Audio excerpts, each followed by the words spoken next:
The Ghost of Mangaung, the untold story of Thabo Bester's escape. The Mangaung Correctional Center in Bloemfontein was a fortress of steel and concrete, built to break men and crush their will. Its walls stretched high into the sky, topped with coils of razor wire, glinting beneath the African sun.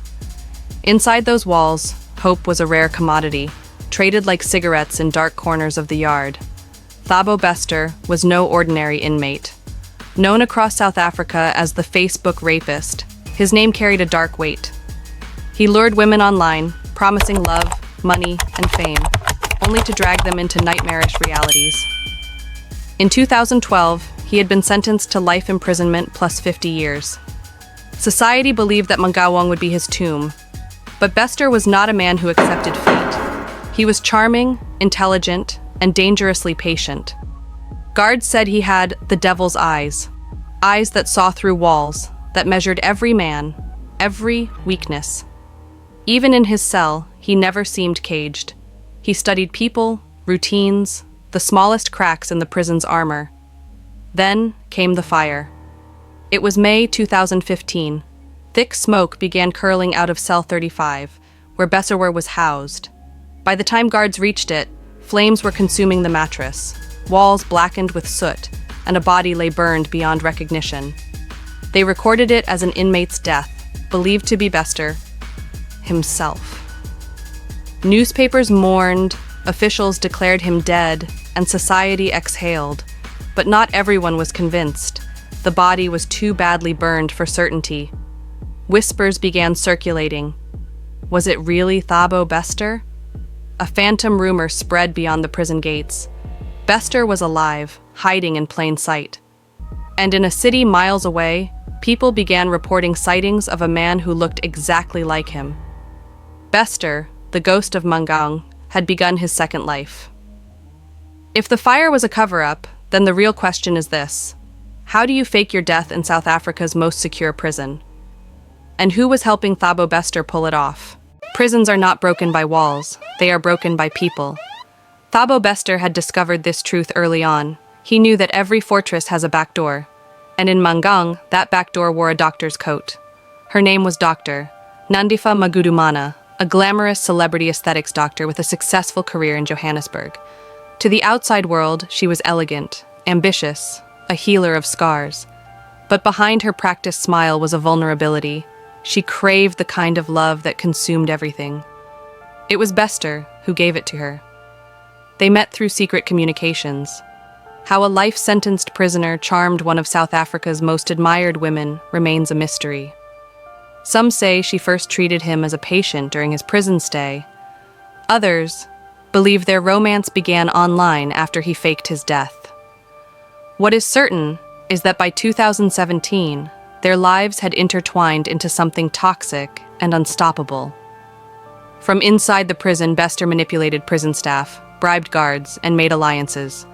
He became a ghost on paper, dead to the justice system, but alive in the shadows, orchestrating his escape plan with precision.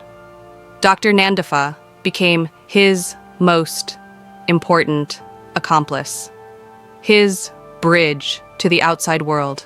In secret conversations, he would whisper promises. When I get out, we will live like kings and queens. Nothing will stop us. She believed him, or perhaps she wanted to believe in the fantasy more than the truth. Through her, Bester gained access to money, false documents, even the luxury cars he would later flaunt in broad daylight while still a fugitive. Behind the high walls of Mangaung, he played both victim and mastermind. Guards were drawn into his orbit, some willingly, others coerced. One prison nurse later revealed how Bester manipulated her with charm and threats, using her access to sneak in contraband. The fire in cell 35 had not been spontaneous, it was a performance. A body, believed to be smuggled in, had been planted, burned, and declared Bester. The medical report was never fully verified. By the time suspicions arose, the phantom had already disappeared. But every great escape needs more than smoke and mirrors. Thabo Bester was about to turn Mangaung's fortress into his personal stage, and the whole world was about to watch without even knowing it. The mystery of Cell 35 grew darker as investigators revisited the case. Who was the body that burned that night? Whispers spread of corruption at the highest levels, of officials who knew more than they admitted. By 2018, rumors turned into sightings. Johannesburg club goers reported seeing a man identical to Bester, moving through VIP lounges, surrounded by wealth. Online, a media company named 21st Century Media appeared, promoting lavish events. Its supposed CEO, Tom Motsepe. But when journalists looked closer, Tom Motsepe was none other than Thabo Bester under a new alias. He wasn't just free, he was flaunting it. From luxury mansions to rented sports cars, Bester and Dr. Nandifa lived as though the law could not touch them. He signed deals, ran scams, and even tried to convince investors that he was a billionaire film producer. Yet, in the shadows, ordinary people suffered. Victims of his scams lost fortunes. Women still whispered about his manipulative tactics. And in Mangaung, guards carried the shame of their complicity. One former warden later admitted, Bester controlled that prison like it was his kingdom. We were pawns, and some of us didn't even know we were playing his game. The state tried to deny it, but too many threads were unraveling. The body in Cell 35? Later DNA tests showed it wasn't Bester. It was another man, his identity erased, sacrificed for Bester's freedom. A man had died so the Facebook rapist could be reborn. It was no longer an escape story, it was a conspiracy. The ghost of Mangaung had fooled the system once. But he was about to be exposed, not by the government, but by journalists who refused to let the story die. By 2022, whispers became headlines. Investigative journalists, including South Africa's ground-up news team, began exposing irregularities in Bester's supposed death. Leaked photos showed him shopping in Sandton, Johannesburg's richest district. His tattoos matched. His smile was unmistakable. Yet, officials still insisted, Thabo Bester is dead. The public was furious. How could one of the country's most dangerous criminals walk free, openly, while leaders looked away? Pressure mounted on the government. International media picked it up. Meanwhile, Bester and Dr. Nandifa lived a double life. In public, they flaunted wealth. In private, they prepared for flight. They rented mansions in Hyde Park, one of Johannesburg's wealthiest suburbs, paying in cash. Guards saw luxury cars, designer clothes, endless parties.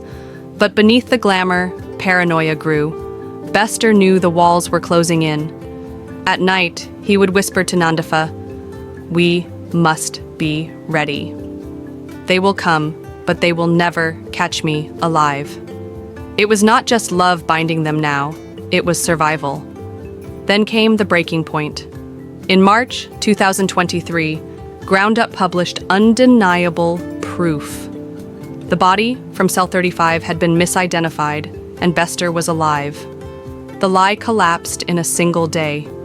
South Africa erupted in outrage. Suddenly, Bester was no longer a ghost.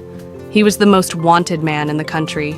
But a ghost is hardest to catch when it knows it is being hunted. The chase for Thabo Bester was about to cross borders, and the world would finally see how far he was willing to go for freedom.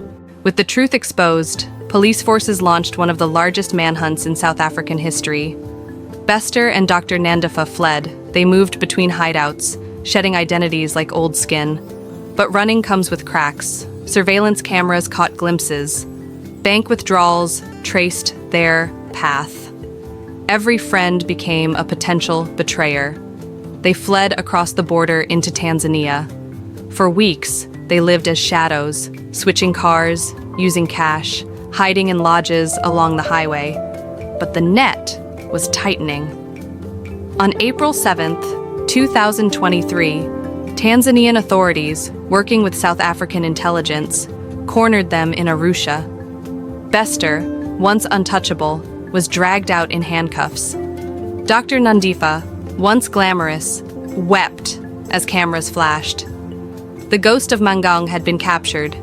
When they landed back in South Africa under heavy guard, crowds jeered, cameras rolled, and the nation demanded answers. How had this happened? Who else had betrayed their oath? How many officials had turned a blind eye? The answers remained tangled in corruption and secrecy. But one thing was certain. Thabo Bester's story was not just about one man's escape. It was about a system so fractured that a killer could fake his death, build an empire, and live in luxury while his victims mourned.